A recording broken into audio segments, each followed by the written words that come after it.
Halo, assalamualaikum warahmatullahi wabarakatuh. Apa kabar semuanya? Selamat datang di Faiz Perjuangan Video Jurnal episode ke-6.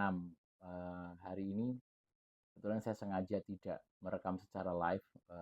Cobalah kita bereksperimen. Kalau kemarin sudah live terus, ingin lewat ini ya, lewat secara rekam aja dulu.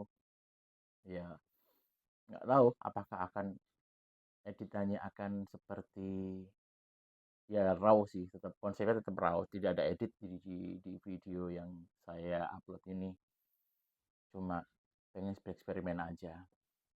Dan hari ini saya pengen cerita tentang menulis.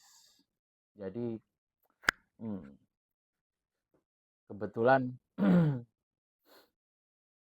saya termasuk seseorang yang suka menulis ya, ya tidak menulis secara secara apa ya, rajin banget sih nulisnya, cuma saya suka menulis.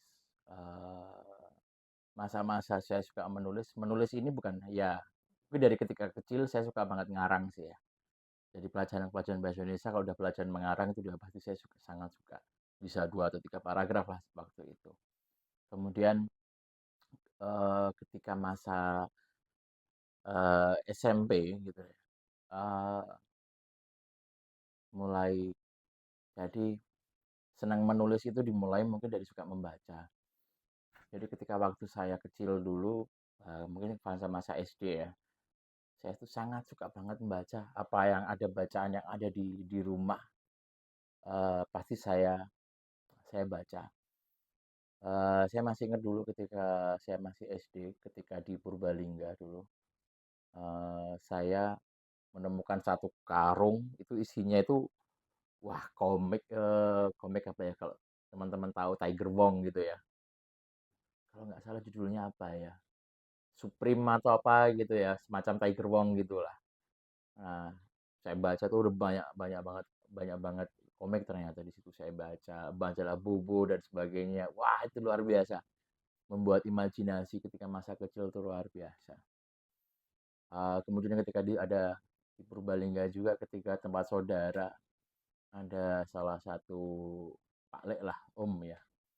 Itu punya punya kitab-kitab banyak gitu ya, dan kebetulan bahasa Indonesia.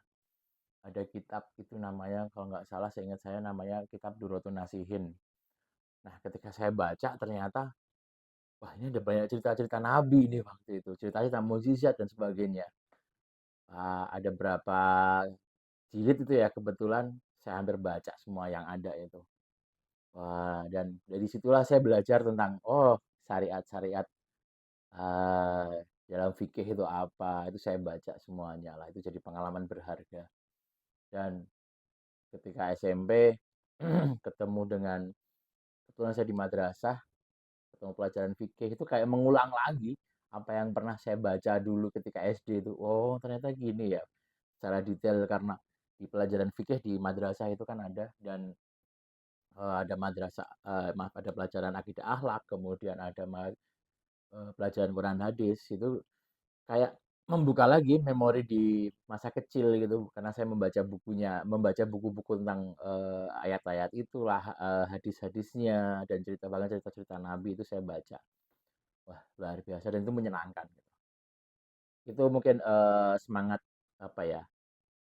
Jadi karena saya banyak membaca, akhirnya jadi pengen kayak menuliskan apa yang pernah saya baca, saya tuliskan kembali. Namun itu hanya sebatas keinginan saja, sampai saya ketemu dengan salah satu, jadi di tempat Pak D saya itu ada anak asuh lah mungkin ya. Eh, jadi Pak D saya itu biasa yang di Jogja menerima mahasiswa-mahasiswa yang mungkin secara tidak punya tempat tinggal ya. Jadi tinggal di rumahnya, kemudian mengelola usaha tokonya yang dimiliki oleh eh, Pak D saya itu. Jadi sambil kuliah, ketika kuliah ya kuliah, tapi ketika tidak kuliah, eh, orang-orang yang anggap aja lah anak asuh Pak de saya itu jaga toko yang dimilikinya dengan shift-shift tertentu gitu. Uh, Kemudian ketika masa itu ada salah satu orang yang uh, salah satu anak asuh yang namanya Mas Thomas. Waktu itu saya kenal beliau di SMP. Dia mungkin salah satu generasi terakhirnya uh, anak asuhnya Pak de saya, almarhum Pak Haryudin Ilyasi. Jadi dia itu mengenalkan saya menulis isai atau artikel ilmiah gitu. Kebetulan beliau di SMA Muhammadiyah 3 waktu itu dia sekolah di SMP. Dia cerita kalau dia ikut kelompok ilmiah remaja dan kemudian dia menulis banyak, ada artikel apa, ada penelitian-penelitian, dan dia mempraktekkan menulisnya dan mengenalkan kepada saya. Ini loh cara menulis artikel ilmiah kayak gini, menulis isai seperti ini, penelitian kayak gini. Dan ternyata cukup menyenangkan menurut saya gitu loh. Dan dari situlah saya mulai seneng menulis. Ya, dalam hal ini mungkin menulis, kalau sekedar ngarang saya suka gitu ya, tapi menulis menulis secara ilmiah. Nah, dari situlah saya mulai ikut lomba di SMP itu gara-gara Mas Thomas itu. Dan Mas Thomas juga salah satu, ya, seseorang yang membuat saya jatuh cinta dengan matematika kala itu. Kala itu saya sangat suka matematika ketika SMP, karena ketika ada soal tertentu saya pasti uh, minta belajar, minta diajari sama dia, dan dia selalu mengajari sesuatu yang sangat, wah, ternyata matematika mudah, matematika itu menyenangkan, matematika itu enak. Nah, itu ketika saya SMP. Nah, di SMP juga dia itu ngajarin saya cara strategi menulis isai. Ini loh cara menulis isai. Kamu cari temanya apa, kemudian cari referensinya. Nah, cari referensinya, kemudian ambil hal-hal yang memang nyambung dengan apa yang akan kamu bahas. Dari situ tulis kemudian. Dan saya beruntung saya mengenal komputer itu sejak SD ya. Jadi zaman masih aplikasi menulis itu bukan Microsoft Word ya, tapi kalau nggak salah CW. Terus saya lupa kepanjangannya. Terus ada WS, WordStar. Saya beruntung gitu loh. Jadi ketika menulis artikel, saya bisa mengetik dengan cepat di komputer waktu itu. Dan saya dapat bisa menulis di SMP pertama kali mungkin kelas 3 atau kelas 2 saya lupa. Dan pertama kali ikut lomba itu di SMA Muhammadiyah 3. Kebetulan kemarin di tempat itu mereka bikin lomba penulisan isai tentang apa ya? Tentang tahun baru Hijriah kalau nggak salah. Saya lupa mengangkat tentang apa. Dan ternyata saya jadi finalis waktu itu. Dan saya masih ingat ya, waktu itu kan hari Minggu kalau nggak hari Sabtu gitu, dan ada undangan presentasi isai gitu. Saya pun diajari sama Mas Thomas itu cara presentasinya kayak apa. Saya lupa dulu pakai OHP atau pakai PowerPoint ya, saya lupa tahun berapa ya, 98 atau 90-an lah. Saya ingat waktu itu saya pamit sama kepala sekolah, kalau nggak salah kepala sekolah MTS. Saya dulu di madrasah MTS 1 Jogja. Kepala sekolah kalau nggak salah Sri Suwarti ya, Ibu Sri Suwarti ya. Dikasih uang saku berapa, 100 apa 200 gitu buat ngebis. Dan berangkatlah itu saya di sana, dan itulah pengalaman presentasi pertama saya di depan publik gitu ya, dan cukup menarik dan cukup menyenangkan. Dan berlanjut kemudian di masa-masa SMP ya, waktu itu SMP saya bergabung lagi dengan kelompok ilmiah remaja di Ulil Albab di MAN 1 Jogja. Di situ saya ketemu dengan Mas Arif El Hakim yang menuntun saya membuat artikel lagi dan cara lebih menarik.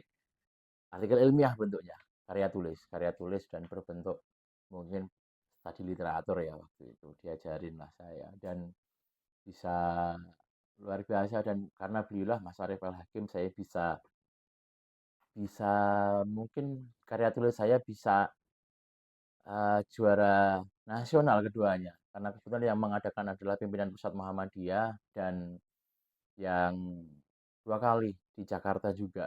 Itu luar biasa pengalaman pengalaman bersejarah saya sih. Milestone lah, atau enggak sejarah. Nah, itu yang membuat saya semakin senang menulis gitu ya. Dan tahun berjalan saya mengenal dengan blog, istilah blog, website blog ya. Di situ saya mulai nulis ngeblog, terinspirasi oleh beberapa tulisan-tulisan. Saya masih ingat Bapak Blog Indonesia adalah Enda Nasution. Nah, nggak tahu beliau nasibnya sekarang gimana, tapi kayaknya dia pasti orang sukses luar biasa. Saya mengenal blog dari dia, cara belajar. Dan blog itu kan nggak ada aturan. Sama halnya seperti bagaimana kita merekam dan mendokumentasikan apa yang kita obrolkan saat ini. Ini bagian dari mungkin juga bagian dari proses-proses yang lainnya.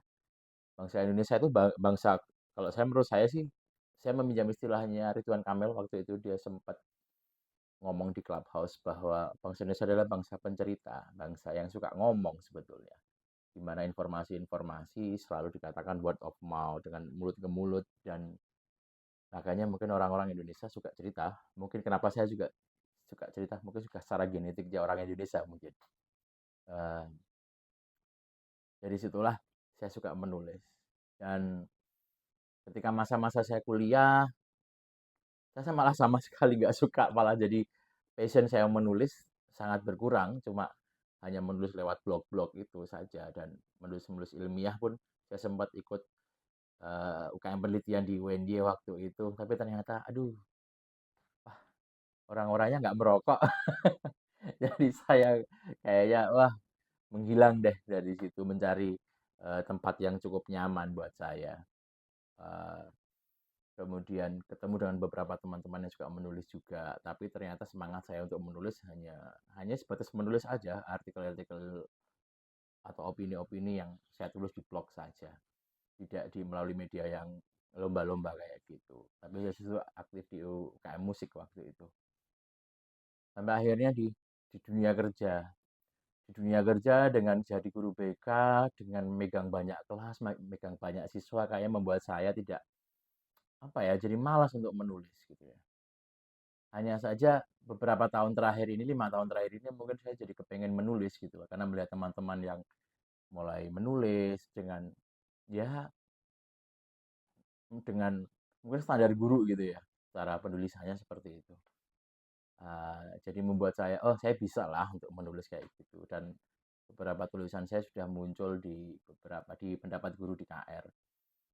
Nah, ketika pertama kali saya menulis di KR itu muncul sebagai status saya sebagai guru BK, saya ngerasa kayaknya banyak-banyak ide kok tentang eh, layanan BK ataupun hal-hal berkaitan dengan BK yang bisa ditulis gitu loh dan bisa menjadi ya berbagi berbagi pengalaman aja melalui tulisan-tulisan. Sempat saya tulis beberapa di blog saya, cuma kayaknya sekali lagi menjaga komitmen itu sangat cukup susah daripada memulai gitu. Beberapa tulisan saya tulis sesuai dengan momentum lah. Beberapa yang pernah saya tulis di KR itu pertama tentang mungkin kalau nggak salah tentang inovasi BK di sekolah. Kemudian itu tentang inovasi berkaitan dengan IT ya. Kemudian tentang compassion fatigue, kelelahan kasih sayang. Kemudian kolaborasi, tentang kolaborasi. Kalau nggak salah 2 apa 3 lah saya lupa di situ. Dan ternyata menulis itu cukup cukup menyenangkan lah dan tidak harus dengan hal-hal mungkin dengan sekarang dengan ada ChatGPT teman-teman bisa dengan mudah menulis gitu loh. Tidak seperti dulu ketika kita mau menulis harus mencari referensi dulu dan kemudian baru baru merangkum apa yang dibaca. Oh ini menarik nih. Gitu ya. Walaupun konsepnya sekarang sama kalau bicara menulis ilmiah harus ya minimal referensinya jurnal-jurnal itu. Itu yang saya rasakan dan saya pengen tetap menulis sih apapun. Hanya saja sepertinya saya pengen membiasakan ini sih. Eh, Membiasakan untuk ya bercerita aja dulu lah, menulis mungkin suatu saat nanti tentang apa-apa ya apapun ketika harus berkaitan dengan referensi ilmiah mencoba saya tuliskan. Dan saya pengen tetap menulis, pengen bikin buku tentang yang saya sukai dan ya nggak tahu akan jadi seperti apa. Oke, kurang lebih seperti itu. 15 menit lah target saya maksimal di obrolan kayak gini. Terima kasih sudah mendengarkan. Semoga terinspirasi. Ya, inspirasi juga nggak apa. Matur nuwun. Assalamualaikum, adios, ciao.